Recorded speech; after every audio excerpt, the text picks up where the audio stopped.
Welcome back to Twisted in 60 Extended, where true love stories collide with true crime, harder than your phone bill after a free trial.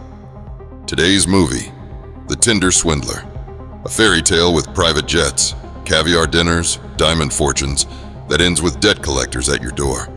Let's get into it. Picture this. Your billionaire boyfriend texts that his bodyguard was stabbed by shadowy enemies, and he needs your credit card to stay alive.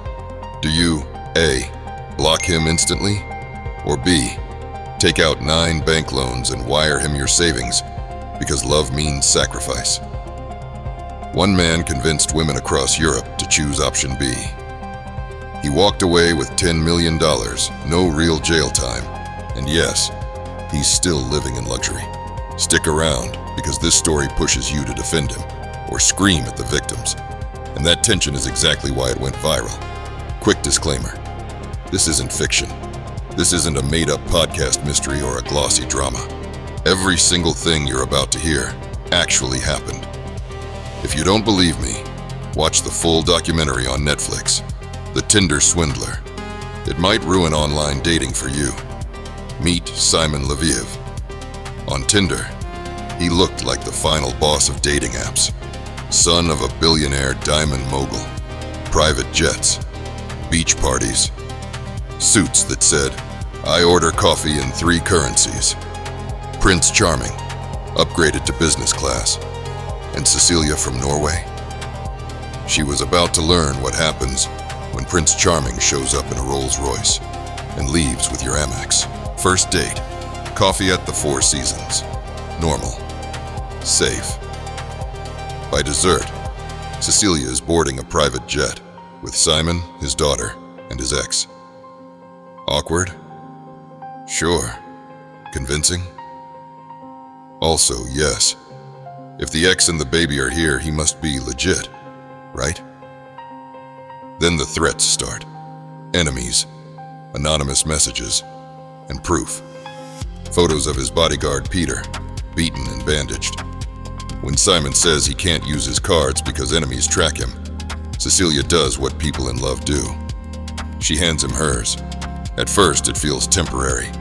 He sends wire receipts, transfers in progress, but the charges snowball. $25,000 here, $40,000 there.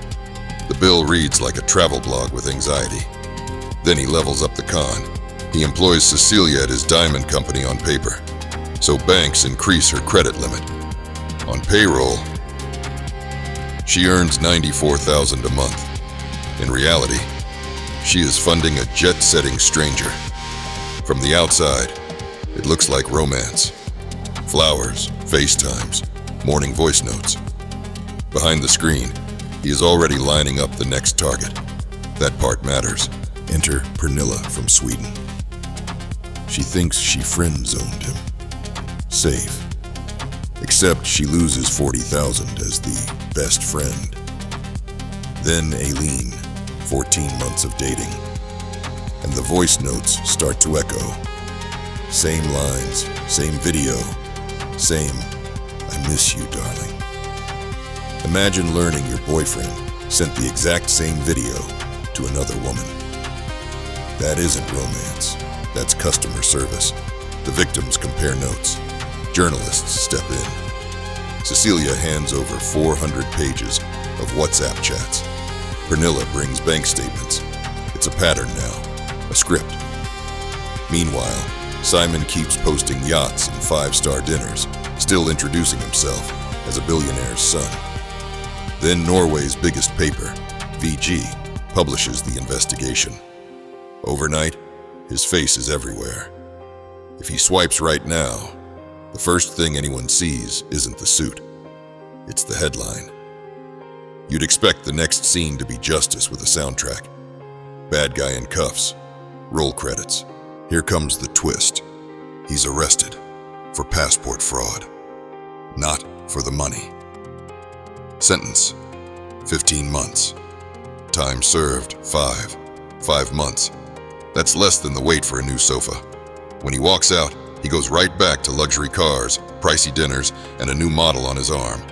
His victims? They're still handling phone calls from banks. And here's where the debate heats up. Was he a criminal mastermind? Or were these victims chasing a lifestyle? Internet juries lined up on both sides. Some call the women gullible. Others point to a system that rewards manipulation and punishes trust. The truth sits in the middle. He engineered a perfect storm. Status theater, love bombing, fear, and receipts that look official enough to pass in a hurry. And once you think, I would never fall for that, you forget what people trade when they believe love is on the line. Let's rewind the mechanics for a second. The trips, the champagne, the hotels. Impressive until you realize the tab is covered by the woman before you. It's a rolling balance with designer lighting. Private jet first dates lower your guard. The ex and the baby on board add credibility. The injured bodyguard photo injects urgency. The enemies explain why he avoids cards. And the fake wire receipt stops you from slamming the brakes. By the time reality shows up, interest has already compounded. Journalists film him, trace tickets, cross-check names. Victims compare timelines and hear their own words coming back to them from different phones in different countries. The pattern becomes the proof. And then, after headlines and outrage, after the viral storm, the math doesn't balance. He is free. They are in debt. One swipe. One fairy tale. One con worth $10 million. The Tinder Swindler shows that the most expensive thing you'll ever buy might be a dream that doesn't exist. If you were Cecilie, would you have swiped right or called the cops? Tell me in the comments, and hit subscribe. The next twisted story makes this look like a free trial scam. Final note, this was not fiction. If you want the full picture, watch the documentary on Netflix, The Tinder Swindler.